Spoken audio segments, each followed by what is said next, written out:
Three. Hello and welcome everybody. My name is Dawn Campbell at the IAPC&M and we'd like to welcome you to the penultimate call in this particular series of CPD and business building webinars designed specifically to help you better prepare for your IAPC&M assessment. So I'm joined as usual by David Monroe-Jones, Head of Accreditation. Hello, David. Hi, everyone, and hi, Dawn. And the award-winning Betska Kate Burr from Canada, ACCA, the Guru Coach. Hello, Betska. Hi there. How are you, Dawn? Good to see you as always. Thank you very much.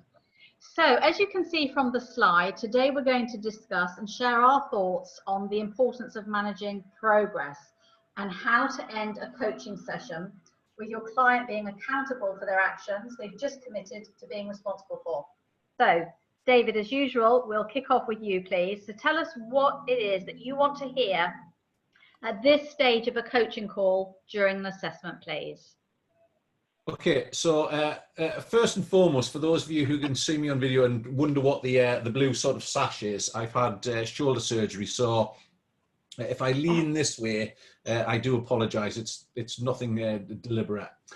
So managing process and accountability, when we look at it from sort of an assessment point of view, what we're looking at, or the definition of what we look at, is the ability to hold attention on what is important for the client, and there's a key emphasis there on what's important, and to leave responsibility with the client to act.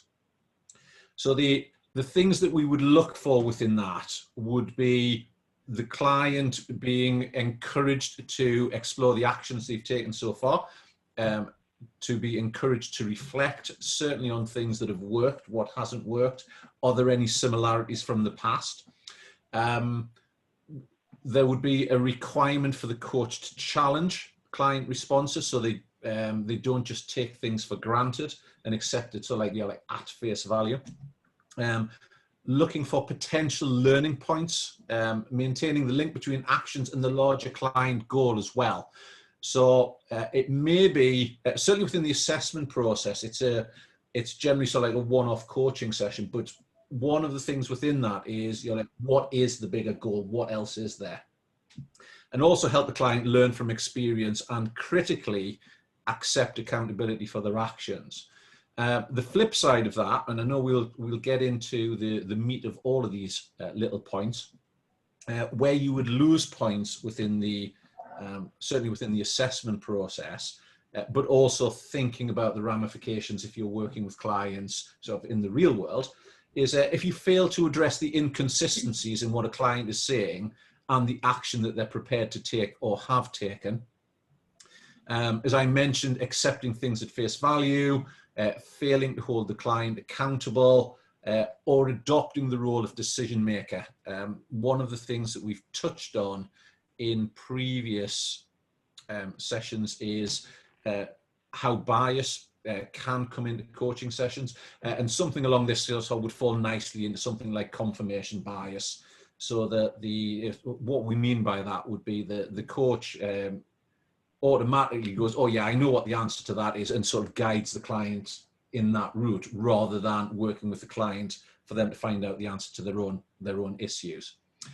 And one of the other things that is always worth adding, so like for this point, and it's a question that often gets missed, and it's the question that will guarantee you to lose points at the assessment stage, is a failure to ask at some point, ideally here, but certainly at some point within the coaching session, what are the things that are going to get in the way? What are the barriers? What are the hurdles? What are the self-limiting beliefs? And that exploration.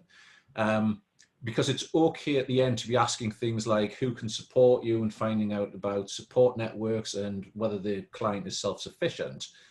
But the likelihood is they can come up with a really good plan. Just any client can do that.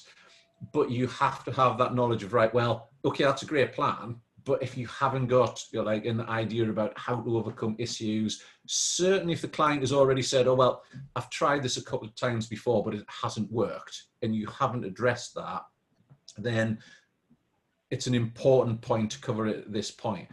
And perhaps the final thing to say is that the only way that managing progress and accountability is effective is if you've ticked all of the boxes for all of the previous pieces.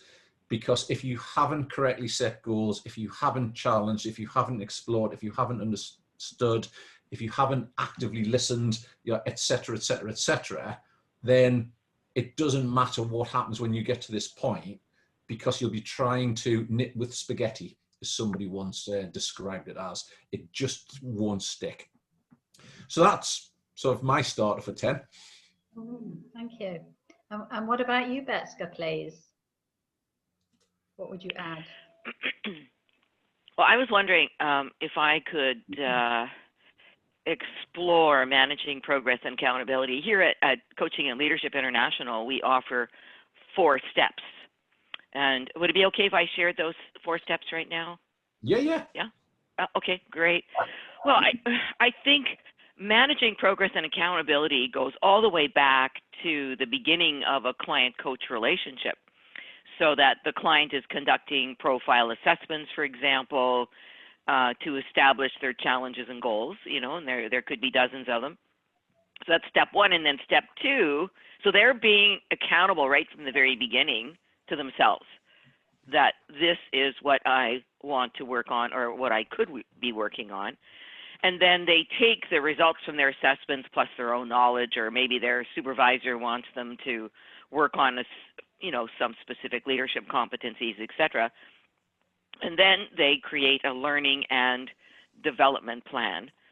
And, we ask them to create at least 10 professional and personal challenges and goals to be worked on in 1 year. And that's to be worked on with their coach. But then we also want them to have accountability with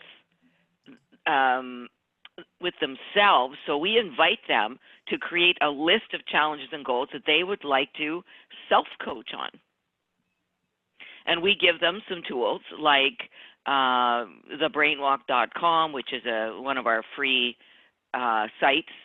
So those of you who are not familiar with it, please go there and investigate it. So we invite them in between their coaching sessions with their professional coach. We expect them to self-coach, because what happens is that in between their coaching sessions with the coach every 2 weeks, they are working on themselves. They're clearing out a lot of that clutter in their subconscious mind, which makes their progress much faster.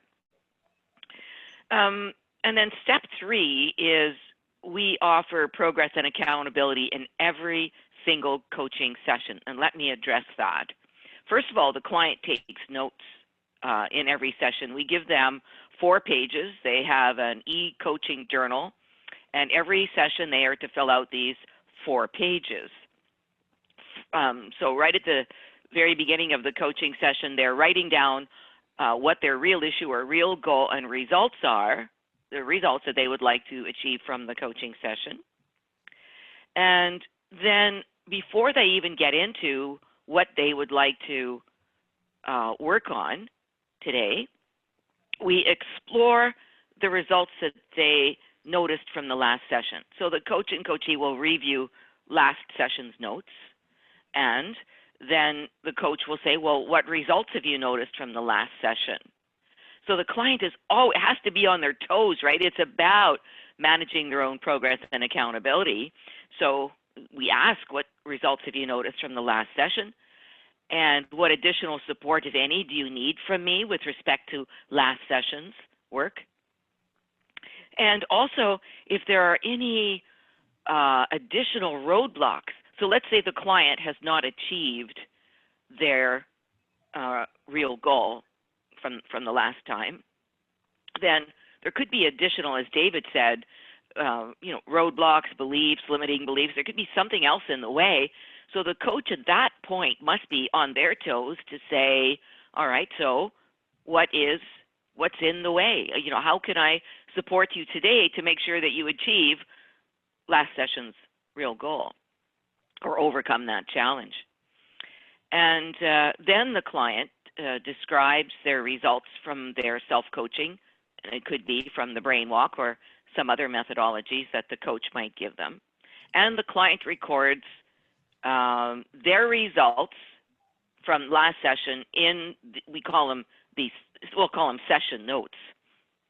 So the client is keeping track of their progress all the way along with these 4 pages that we call session notes. And then the client, still within this step 3, the progress and accountability in every session, the client is asked to be very clear on the real issue, real goal they'd like to achieve, and the results that they're looking for.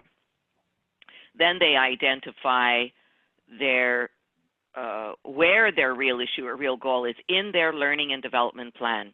You see, we want the coach and the client to keep track of the client's progress in their learning and development plan. So if they're working on goal number 1 or challenge number 1, at the top of that page, they're going to fill in the date that they worked on it. And there'll be some notes on that page of, what has been happening and so on and so forth. So this is important that we're tying it all together. That's why I brought in the profile assessments and the learning and development plan at the beginning of my little presentation here. It's because we want them to keep track. And then closer to the end, the client identifies their action steps, which David's already alluded to. And they are to articulate 3 SMART goals, or at least 1. And if there's no time in the coaching session, if you're running out of time, the coach must give this to the client for homework. And they have a week or so to send in their SMART goals if it feels right. Because sometimes the real challenge, the real issue, or the real goal is so emotional and so sensitive for the client, it really doesn't make sense to invite them to come up with a SMART goal at the end of the session. I ask them to go take a walk. It's just too much. They have explored so much if they've got, and so they can think about goals the next time or sometime in the next 2 weeks, but we don't want to pressure them if it's something highly sensitive. Thank you. So that's the CTI welcome. approach. How does that compare with what you're looking for with the IAPC&M assessment approach, David? I think it's very similar because the stages that Betska's sort of kindly gone through, you would sort of anticipate, certainly across a number of sessions, and there are certain, perhaps not all of them could be addressed sort of in a 30-minute sort of coaching assessment, but a lot of the ones that are in there certainly could be, because there is the encouragement for taking notes. I think is a valid point. One of the pitfalls, albeit that it occasionally comes up at a different point within the coaching call, is that the coach will identify what the actions are going to be rather than getting the client to do it.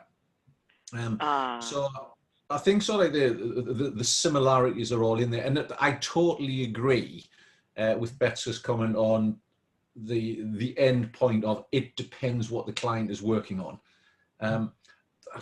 I've talked to a number of people about this, and I'm sort of split at the, is there any validity or any use in a client when you say, right, how will you let me know that you've done what you said you were going to do? And I think it depends totally upon the client, the topic, and whether whether it is relevant. So I would totally concur with what Betska was saying about, there are some things that they're going to go away and work on that are at such a deep level that writing it down and sending an email about it may not necessarily be a good thing for anybody. And also there are certain points that if you've got another session with a client, you can pick it up then anyway. I think the other thing as well that I think is good, because a number of coaches during the assessment process perhaps aren't using sort of fully fledged leadership profiles, but they may be doing or using something such as the Wheel of Life. And I've spoken to a number of coaches who've said that that sort of forms part of the coaching contract. which leads me back to, and for those of you who've listened to the majority, if not all of the all of the CPD sessions we've had, all roads, in my opinion, always lead back to contracting. It always goes right back to that first conversation about, right, you're like, what is it you want? Am I the right person for you? Where are we going to get to? What have you been doing? And something that Betska said, which reminded me of Marshall Goldsmith's approach, is that he will look for three things. So prior to a coaching engagement, which is courage, humility, and discipline. Do you have the courage to go through the process? Do you have the humility to accept what comes out? Do you have the discipline to see it through? Because not all of the information, when you're working with a coach, or the information you get back from others, is necessarily going to be, yeah, you're just absolutely wonderful. You are God's gift to leadership. I honestly don't know why you're going through this leadership process.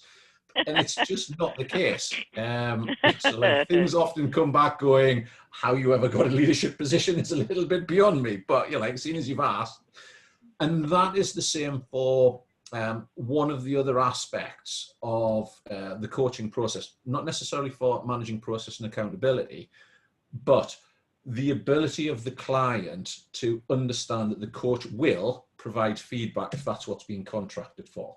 And that might be things as simple as, okay, so you've said that these are your actions. I'm struggling a little bit to see how those actions fit with your overall goals. So let's have a conversation about that. To something that is, okay, so so you've asked for some feedback. What I'm observing is, and really getting into the meat of a conversation.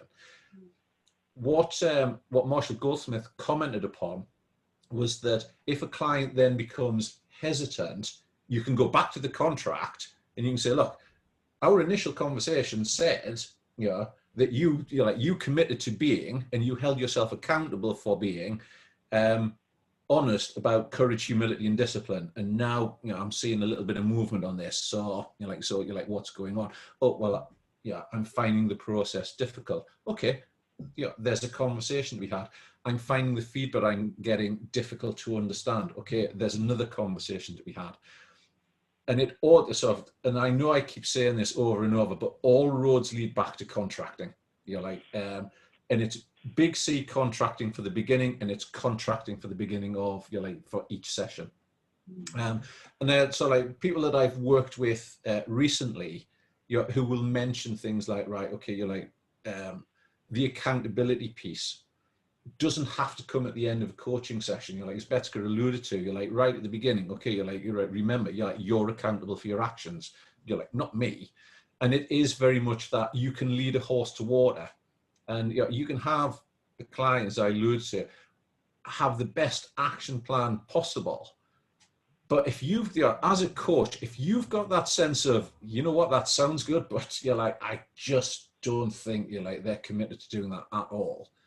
And it was a conversation I was having recently, then I would argue it's your responsibility to have that conversation, not to go away and think, well, I don't know whether they're going to do it or not. Have the conversation there in the moment. And if it's not in that moment, as Betska said, it's homework, and it's picked up at the next session. Because, coaching is a helping profession, but you're there to serve a purpose. There was a recent webinar, and I'm mindful of not chatting all the way through the next hour, but there was a recent webinar, and in a nutshell, the coach that was brought in to work with this senior leader essentially said, right, very similar to what Betska was saying, there's a profile, we identify your goals, we work together on this, we get stakeholder feedback over this period of time. And then he got a phone call a little while later from the contracting organization, and they said, and I quote, we've talked to that senior leader and he won't touch you with a stick. Okay. Because this person had already had 3 or 4 coaches, and all they wanted was somebody they could chat to and have no commitment for what they were going to do. So right. Part of the coaching process is recognizing, and having that conversation about, right, right up front, you're like, are you going to be doing the things that that you're committing to doing, that you're holding yourself responsible for, that you're taking accountability for? Because if you're not, then bluntly, let's not waste each other's time. Okay, you continue doing what you're doing, and I'll go and essentially I'll go and work with somebody who's going to do that. It's not, and this is just my opinion, it's not our responsibility to force somebody into taking action. They have got to have that internal drive there, to understand, there's a reason why I'm doing this. It might be a challenging conversation. It might be a very difficult conversation, but the accountability has to lie with the person who's there. And if I very briefly use a metaphor and similar example, as I mentioned, I've just had shoulder surgery. I have a series of physiotherapy exercises that I have to complete on a regular basis throughout the duration of the day. I've got it on my phone. I tick the boxes. It lets the hospital know that I'm doing them. It's not their responsibility, for me to do those exercises. I have to take responsibility. I have to take accountability. And if I go back and they say, did you do the exercises that were in your action plan? And I go, no, that's not their fault. Yeah, that's me. That's me saying, yeah, I was going to do them, but you know what? I just couldn't be bothered. Versus, yeah, I'm taking accountability for this. I know what I'm supposed to be doing, and I'm going to continue to do it because my overall end goal is to get my shoulder back working as opposed to what it was like before I started. And it's exactly the same principle for when you're working with clients. Sorry, I'm mindful that I'm rabbiting. Good. Betska, you wanted to say something? Yeah. Here's a question for David, or for anybody here, actually. Yeah, let's go with anybody. Let's go for everybody else, just so that I don't end up talking too much. Well, it's a really good discussion. I had a client, and he hired me for a year, so we had 30 hours of coaching, and then his wife insisted that he come back for another round 2 or 3 years later or something like that, because he was having some challenges. And but the second go around, I got to be quite friendly with his assistant, and his assistant was the one who gave me the real goods,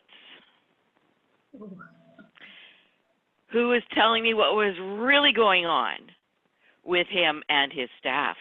But my client wouldn't tell me. I guess his ego was in the way, and so that was kind of a real dancing moment. And I'm just curious to hear about how the rest of it, because that's part of managing progress and accountability. If the client isn't telling you the truth, and I could sense something was going on because he wasn't making the same progress that he did in the first year that we worked together. And in retrospect, I believe it was because his wife made him come to the second batch of coaching, and maybe he didn't think he should be. And he's a really smart man, and the last time I checked on LinkedIn, he was still in the same job, which to me means that he wasn't making the progress he needed to make on his leadership competencies. You know what I mean? He wasn't being truthful to himself. So how would you guys have approached that, where, I knew through his assistant what was really going on. She even told me the names of the people that my client was having trouble with on his team and so on. She laid it all out. And but yeah, so it was an interesting dilemma. Like, how do you, would you really approach them and say, look, I've got some inside information here, and how would you approach it? I mean, you can't say to someone you're lying, right? Okay, so there are a number of people on the call. Let's invite that. So, like courage of convictions. Who would like to answer Betska's question? David Smith. I'll bet you have an answer for me. Well, I'll give it a try, Betska, and I'll turn on my my camera here. most often the clients that I serve are in large organizations, and they're dealing with teams, individual relationships, and their own productivity. And my goodness, we're spending a lot of time right now in COVID on productivity, understanding what that Yeah. is amidst distraction, but also the relationships. Working virtually with so many people is so different. It gives us blessings like being able to speak across the water, and access to people. But right now, well, really getting access to people and nonverbal communication is really, really challenging. Anyways, more often than not, I am invited into to work with leaders. These are people that are potential partners in law firms, engineering firms, accounting firms, things of that nature. And there is a very interested sponsor within the organization. And often what we do create is a checkup with sponsor, so that we are we're getting the real news. And if there is information that I have from the sponsor that I don't feel comfortable sharing with the coachee, I will make sure the coachee checks back with the sponsor, reviews their plan, and make sure that they get it. Okay. So Yeah, in fact, that's you know, typically how I will address it. In an interpersonal with someone that's a part of a family or otherwise, that would be more difficult. And good for you, Betska, having your ears open all the time. that's right. And you know, and in the first contract, no, not even in the first contract. With some of the contracts that we've had, it's mandatory for the supervisor and the coachee to meet with the coach. So there's you know, 3 of us in a Zoom call or a GoToMeeting call, whatever, and we're having a discussion about my client's learning and development plan, because the boss is paying for the coaching session, so there has to be some accountability that way. But with this particular contract, now that I think about it, it was different. The supervisor was never brought into the picture. So thank you, David, for bringing that forward again, because I will make sure in the future that that happens with all contracts. Yeah? Thank you. Dr. Yeah, Neha, did you have, sorry, go ahead. No, I was just going to briefly comment, so again, comes back to contracting, but certainly within organizations, you have that 3-way contract, which is the contract that you have with the supporting organization, sponsoring organization, you know, whatever you want to call it. You then have your contract with the client that you're working with, and then the client also has both their coaching contract, their employment contract, and also the psychological contract, you know, with that organization.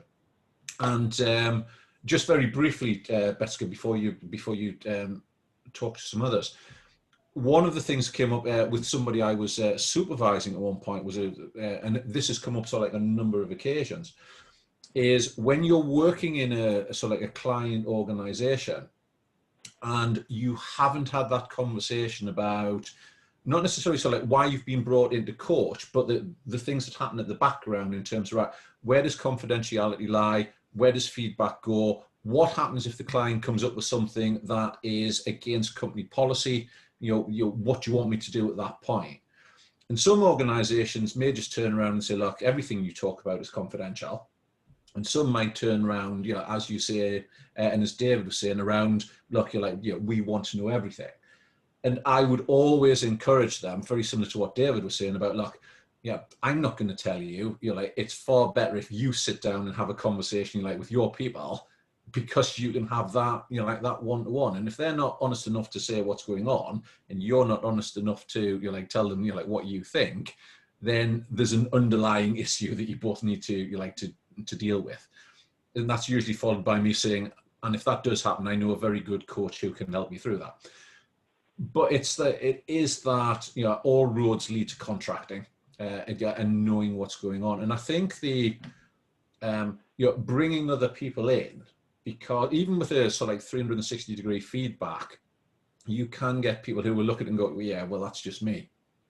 So, and that's all they want to do is just draw that line and go, well, yeah, that's me. And having that conversation around, yeah, okay, we can accept that. However, with regards to what's required within the organization or the role that you're moving into or the role you're moving out to or transition or whatever it may be, what's happened in the past, or as Marshall Goldsmith used to say, still said, so like within his book, what got you here won't get you there. What we're looking at is, is a change. And I think the other thing that I would just add, and it was again prompted by what Betska and David were both saying, is that I have a view that within, certainly within leadership, but also within most coaching, there are three things. There is what you do in terms of behavior. There is why you do it in terms of your internal motivation or values or beliefs, and there's how you do it, the way that you go about your interpersonal, like the communication elements or the emotional intelligence piece. And they form, in my opinion, a nice equilateral triangle. And generally when people are looking at things, they're looking at things very much from a behavioral point of view of, well, I'm fine. And it becomes very blinkered. And as Betska was saying, the people that are closest to them will know far more about what's going on. And simple exercises like the Johari window around, look, what do you know about yourself? What do you think others know about you that you don't know? Just as a curiosity. And when I was involved in recruitment, one of the questions that we used to ask when we talked to leaders about their management style or their leadership style was very much right. We would ask the question, describe yourself as a leader. We would deal with that, and then we said, right, if we went out and talked to your staff and we asked them the same question, what would they say? What would be the points that would come out of that? And this is why so when you look at a lot of things, even life coaching, if it's involving somebody else, and as Nate was saying, on a previous webinar, individual personality and individual communication and everything else that goes on doesn't matter if you're doing things by yourself, but as soon as you start to interact with somebody else, you're like one or more people, it becomes incredibly important. And that's when the interpersonal behavior, the motivation, really starts to come out. Anyway, sorry, Betska, you were going to ask for more response to your question. Yes, Dr. Neha, please help us out here. Unmute. Yeah. Hi, Betska. Hi, David. Hi there. Yeah, I am Neha from Mumbai, and I think I joined about 3-4 minutes late. I'm extremely sorry about that. But then while I was listening to the discussion, I just had one question. Can I ask? Yeah, by all means. All right. So we kind of, discovered that while we were discussing about managing progress and accountability between the coach and the coachee, especially if we develop clients eventually, I wanted to understand that, even before the pre-contracting strategy call or something that we may do, there are three things that we essentially need to identify about our client is the courage, humility, and the discipline. So I just wanted to kind of have a much detailed idea about, is there a way to identify these three qualities in a person while we're doing that strategy call with the client? Because at times, even I have faced a flack on this, that, while we do discuss a lot of things and while they're open to, delivering, and while they're open to, listening to us during the sessions, they also sometimes are not receptive about the assessments that we give them later on or eventually. Especially with the assessment success strategies. There are times when you tell them that, this is the way you've been kind of progressing, or these are the development, especially with Betska's learning and development plan. There are, in fact, times where they're not even sure what their learning and development plan could be. So sometimes they actually need mentoring even on those lines. So I really wanted to understand these two parts. That one is, how do I identify whether the client is really coachable, because I think it is essentially very crucial that while we are coaches, we also need to identify if they are coachable. Otherwise, it is going to be, as you perhaps rightly pointed out, otherwise it's a waste of both the people's times. So can you help me with this? And I hope my question is not irrelevant. David, I'm going to ask you to answer that, because it's really important that if we put ourselves in the shoes of our practitioners who are wanting to learn from this, whether they're practitioner, senior, master, or fellow, in terms of what you're looking for in the assessment call, if you could relate it to that, that would be handy. Thank you. Yeah, sure. Within the assessment call, and part of the question ends up at the managing process and accountability piece. But and in terms of more about courage, humility, and discipline, I would invite anybody literally just to key into Google courage, humility, discipline, followed by Marshall Goldsmith, and there's quite a lot of information comes up. And there's quite a nice interview that he did with CNN, or one of the American news channels, where he talks about these are the three things that successful people do, and it's embodied within that. So within the assessment process, if we think about courage and discipline, I'll come back to humility in a minute. The courage is to actually investigate, and invest time, however long that may be, within the assessment process, in being honest about, what's going on, why it's going on, and what you're going to do about it. Because if you are not committed to doing something about it, then ultimately, nothing's going to happen. Best plan in the world doesn't make any difference. So the courage part is the courage to address the issue and basically face up to it. And one of the things that I often say to coaches is that, asking these questions about, do you have the courage? Do you recognize that you are accountable up front, right at the beginning of the session? Is absolutely fine. Before we get into this, before we start addressing what it is that you're going to do, who will ultimately be responsible for getting this done? It's a big question. And the only answer you're looking for, is the client coming back and saying, well, that will be me. Okay, so in terms of responsibility, and I accept it's a closed question, you're accepting that that's you? Yes. And does that include accountability? Yes. And I accept that that's a closed question as well. So once you've got that nailed, the pre-discussion, the pre-contracting bit, would cover things like that. Do you have the courage to go through that? The discipline is to continue the process in the face of adversity. So if we get down to managing process and accountability, and they've got that, they've explored the actions so far, the coach has asked them to reflect. They've reflected and said, yeah, you know what, some of the things that I've tried in the past, haven't worked. Okay, tell me a little bit about that. How did you feel? What did you do about it? To be fair, I just gave up. Okay, you just gave up. So what's the impact of doing that again? The same thing will happen. So what do you want to do differently? Right, well, I want to do something that's going to work. And that links into the discipline piece. You've got the courage to talk about what it is. You need to have the discipline to see it through. The humility piece sits all the way through around the interaction with the client. So the interaction with the client is very much about providing feedback, providing observations, raising awareness, with the client.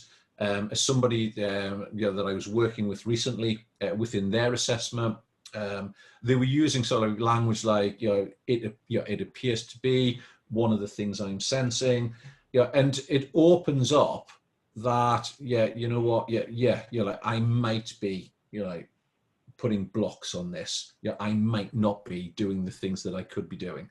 And I need to have the humility to accept that and go, you know what, I'm not perfect. There are issues, because if I was perfect, I probably wouldn't be coming to to coaching sessions. So it all ties nicely into the assessment process. Of course, if you can address those things and make sure that that's what the client's going to do beforehand, great. You could use a scaling question. So the typical, on a scale of 1 to 10, where are you on these these 3 elements? I think for those people who are looking at practitioner level, that's a little bit too much to put into a 30-minute session. But certainly asking about responsibility or commitment or accountability or courage or discipline, on a scale, maybe at the beginning, maybe at the end, it is potentially doable. For those people who are being assessed at senior master fellow, because you have a little bit more time, you have a little bit more scope within that. What I would say is that if you're going to use a scaling question, don't just use one and don't use it right at the end, because if you don't get the answer that you're expecting, you haven't got any time to actually deal with it. So that's how I think courage, humility, and discipline fit into the the assessment process. A comment I'd like to make on that as well is addressing Dr. Neha's question on is the client coachable? On our coaching contract, right before their signature, it actually asks them if they're coming of their own free will. Because I personally believe everyone is coachable, right? Everyone, has all the brilliance inside of them. We're just helping them to bring it out, right? But for me, it's more about whether the client is there of their own free will or not. If their boss is making them come, then you're definitely going to have some challenges. And I really like, David, what you said. Oh my God, and thank you, Marshall Goldsmith, for those 3 words, because for all my coaching clients in the future, I'm going to talk about courage, humility, and discipline, because if they consciously take that in and they know that that's what what you are looking for from them, then I think it's going to break down some barriers right from the very beginning, that you're going to be asking them some really tough questions. So they're going to have the courage to respond to them and kick their ego out in the back garden. This is not about ego. This is about getting down to work. Yeah, and I think as well that you can look at it. Marshall Goldsmith obviously looks at it from a leadership and an executive coaching perspective. But let's say that somebody has come for life coaching because they have relationship issues, or they have self-esteem issues or self-confidence. The sort of what I would call the atypical sort of life coaching, or Dawn speciality. They come because they've got health issues. They still need to have those 3 things. They still need to have. It's, as was shown, in the film The Full Monty, it's no good wanting to lose weight and sit wrapped in cling film while eating a Mars bar, because there's just there's no courage there, there's no discipline. And I think it's that statement you made, Bethska, about who's brought you to coach? Have you come of your own volition because you can see there's a reason for this? Versus your manager, or your spouse or somebody else who said, you know what, you could do with code, right, or just to appease you, I'll do it. And I tend to, and Marshall Goldsmith, not wanting to say that all roads lead to him as well, but he asks that question. He just raised the question about is this person coachable? And I've used an example, from my own personal experience. Way back when I was learning coaching, and I was working with somebody who was pro bono, and they had an issue that they wanted to resolve, and we went through a number of sessions, going over the same sort of Tegro and various other models and scaling and everything else. And I remember it vividly, just thinking, I just don't think this person's I don't think they've got the courage of their conviction to actually deal with this. And I said to them, is this something, sorry, forgive me, is this something that you really want to resolve? And they went, yes. And I went, truly? And they just went, no. You know, and I just went, so why have we spent the past, so like 3 coaching sessions talking about this? They went, well, yeah, it just seemed, yeah, it seemed like a nice topic, but really I've got absolutely no desire to deal with it. Yeah, I'm more than comfortable with where it is. And the one thing that I learned from that was that when you're working with clients is you're like really to understand, you know, are they prepared to put the work in to deal with what it is? And as Betsy was, you know, as you were saying, Betsy, so you know, if that's somebody who's been sent and they can't see the reason, that's where you start. You know, like you start with that conversation, even if that conversation starts with, okay, so you know, why do you think, you know, like why do you think people, you know, like have put you forward for coaching? You know, just, and you know, to be, I don't know, I genuinely don't know where this expression came, but to be an empty vessel as a coach at that moment and just go, look, just fill me with your, like, you know, why you think it is that you're like that they've sent you for coaching. I have no preconceptions. You're like, I just want to know, you're like, your view.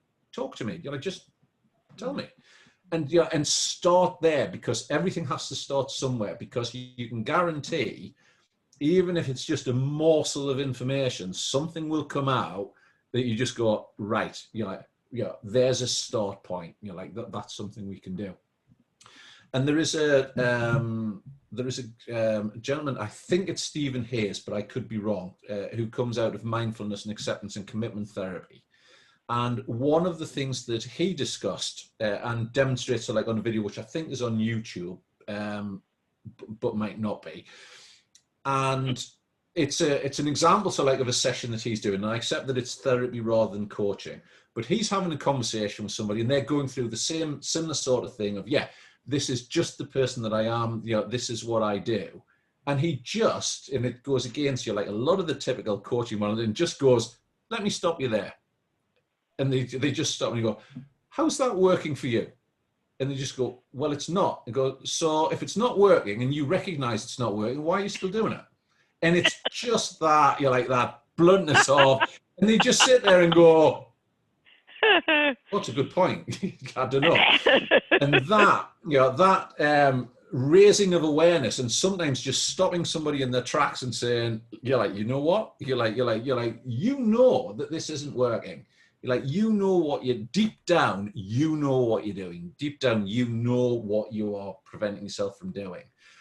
And this is where you're like, little models from, you're like, all of the different therapies and coaching models you can draw in. So, so like the one that I like to bring in, especially when so like people don't recognize what's going on, the discount matrix from transactional analysis. You know, do they recognize, you're like, that there's an issue? Well, I can't see a problem, right? So we're discounting right at that upfront bit. You know, I don't see that. Okay, so from, you know, from perspectives, what are other people seeing that you're not? Well, I don't know. Okay, so if you don't know, what's the impact of that? Oh, I don't know. Okay, so what's, yeah, and you can just, you're like, you can just work with that, and it ultimately, you're like drawing this back to the progress and accountability piece, is that they will end up in a situation whereby, yeah, they have to accept accountability, because if they don't, yeah, they're just not going to get anywhere. It's, yeah, it's not exactly the best analogy and metaphor that I'm about to use, but it's very similar to like criminal justice. There is a difference between the people who will go in there and say, you know what, it was my fault, it was my responsibility, I take total accountability for my actions. I'm really sorry for what happened. I am responsible. Yeah. Versus the people who go in, well, it wasn't my fault. You know, the person bounced over, so like, you know, the car because I was drinking or something. And the importance, you're like, of that is that unless there's that accountability, unless there's a responsibility to, you know, like take action to do what you said you were going to do, then, you know, the rest of the coaching process almost becomes invalid. It almost becomes like a waste of time. And I've had experiences, you know, like way back in my, you know, sort of coaching career when I was learning, of coming to the end and going, yeah, I really enjoyed that session. I don't think the person's going to do anything or get anywhere, but, you know, like it went through T-Grow, and it, you know, I used all of my SMART objectives, but I just didn't have that sense of, well, you're like, are they actually going to, you're like, do what they're going to do? Versus something recently when somebody came back to me and said, and it wasn't actions, it was reflection that they went away to do. And they went away and all they did was they compared a number of clients that they'd been working with to understand why it was that they were more effective with some rather than others. And they just came back to me and they went, you know what, that reflective exercise helped me to identify exactly what the difference is between, you know, the people that I'm successful with and the people I'm not. And that, you know, no action plan. It was just that, you like, go away and think about it and make that comparison. I think this discussion is really highlighting the fundamental differences between a lot of people who are not properly trained, who are not insured, who are not professionally accredited, but like to tag on the word coach to their title because they love helping people, they love listening to people, they love giving advice. These are some of the fundamental reasons. They don't have a contract, they don't have the skills to make a difference with regard to the accountability. And this is what a lot of the younger, newer practitioners have to get their head around, that clients who are coming to them could be having the same conversation with the best friend, but they're coming to a coach because they actually want you to step up, have that courage, and challenge them to have that discipline to make some changes. Yeah, and forgive me for cutting across you there, Dawn. But just one thing to add in, because I've talked to a number of people recently where they've said, I've been asked by a friend to coach them. And that it's, you know, in itself, so like throws something else into the equation about, okay, you're like, are you coaching? Are you a friend? You're like, what is it that's going on in those circumstances? And I accept that that's a conversation for another day, but you know, like you're absolutely right. You're like, there is a fundamental difference. And I think as well, so like within the, you know, within this current, you know, like COVID pandemic, so like world where people have, you know, been furloughed or they've been made redundant, and we've seen this in the past as well. So like it's easy to say, oh, well, you're like, I'll just go and set myself up as a coach or a consultant or a mentor because, you know, because I can, because it's not regulated. So yeah.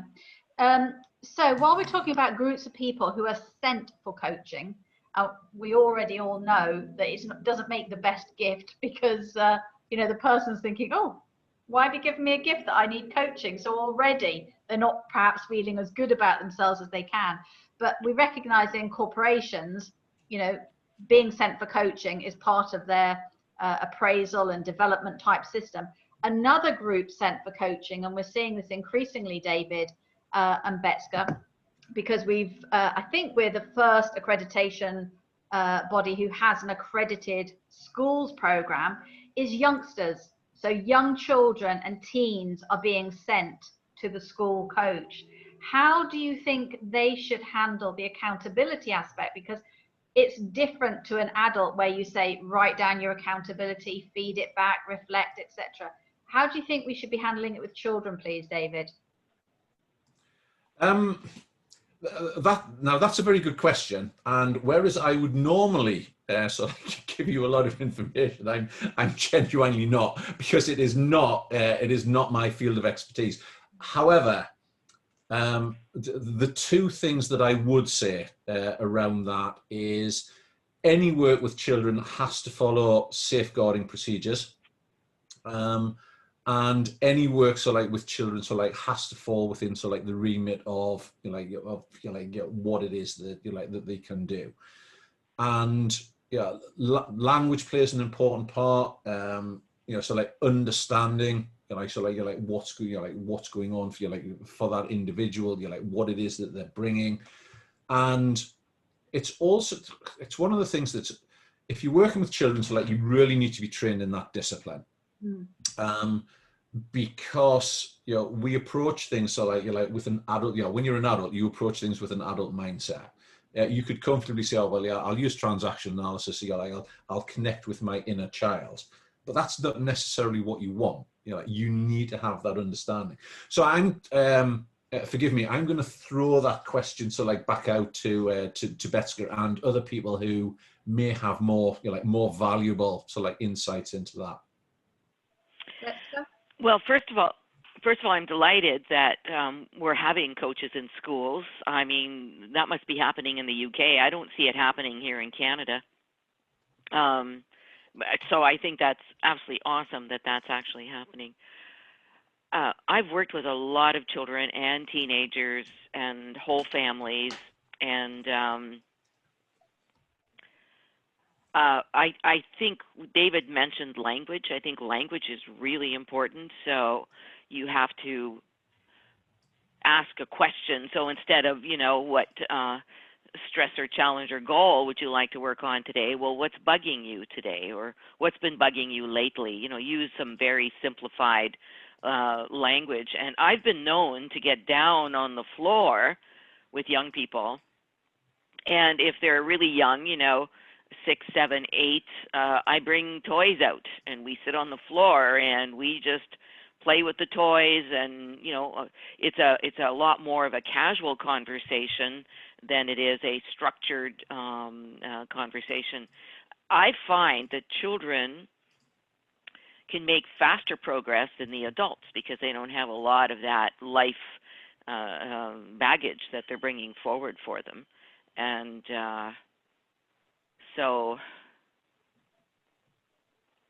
and in terms, was your question about managing progress and accountability with children, Dawn? Yes, it was. In the same way that we would get a client to feedback at the start of the next session, or agree to their actions throughout the session.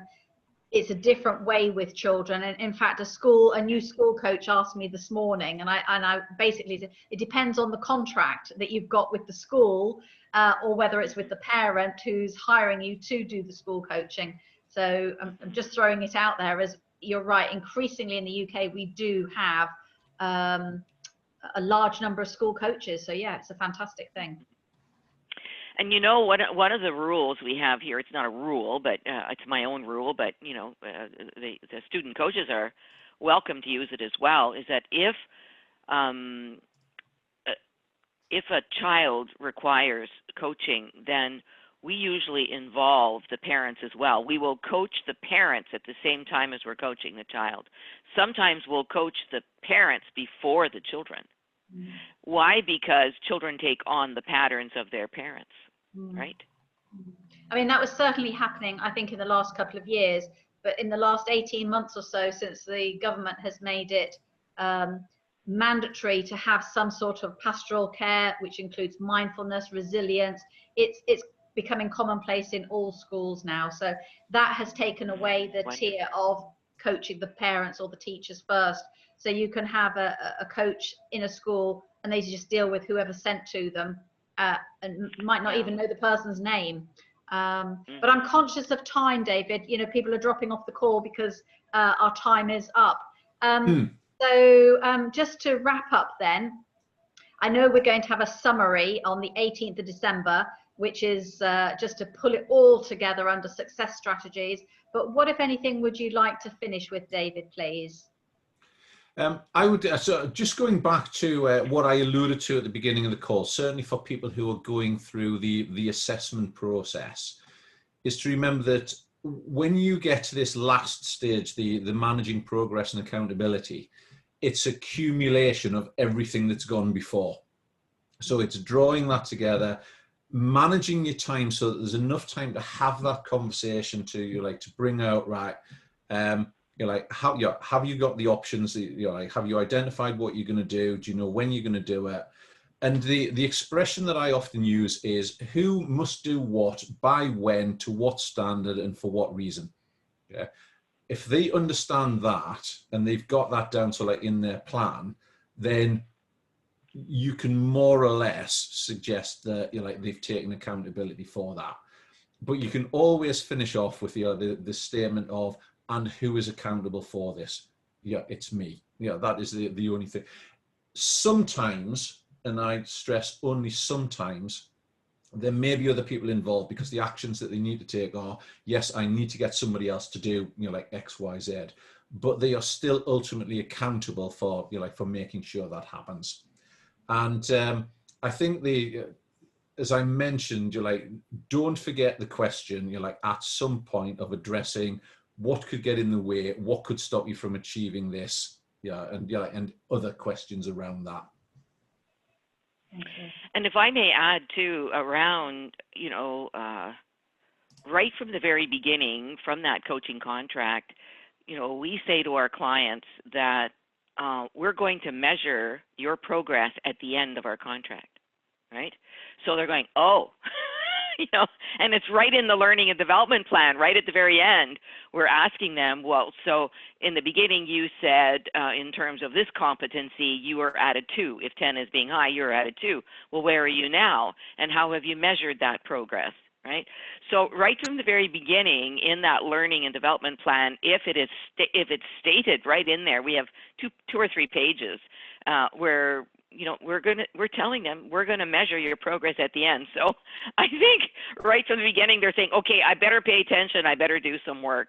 And so after, at the end of the contract, we measure their ROI from a percentage perspective, and consciously and subconsciously. So that's really important. I think that's a good point to end on, really, Betska, because in assessments, what I often hear, particularly with new practitioners, is at the end of it, they summarize for the client what they're going to do, and then they say, I'm going to send you an email next week with everything that you've agreed. It's like, well, who's supposed to be doing the work here? If you're, got the modality of writing it down and recapping and sending, you've refreshed it in your brain 2 or 3 times, whereas they've just heard you say it, and it's just probably gone over their head. So I think that's one of the important things that I would end on, particularly, as I say, with the new, less experienced practitioners, is the client has to do the work. That's the whole point. If they've paid you for a half-hour session, there's no point you spending an hour after the session typing up all the notes, doing the research, and then sending it to them. That's not empowerment. It's not accountability. Okay. Right on. Okay, well, thank you very much for joining us, Betska. I think you're free now to go and enjoy the rest of your Freaky Friday in Canada. I can see you've got the log fire on, so it's obviously a cold one there. And thank you, David, as always. And thank you for the participation of everybody who supported this call. It's been a pleasure. And we'll see you thank you very much, everyone. And may I just remind you to continue to stay safe and well. Absolutely. Thank you so much. Take care. Bye now. Bye now. Thank you, everyone. Bye-bye.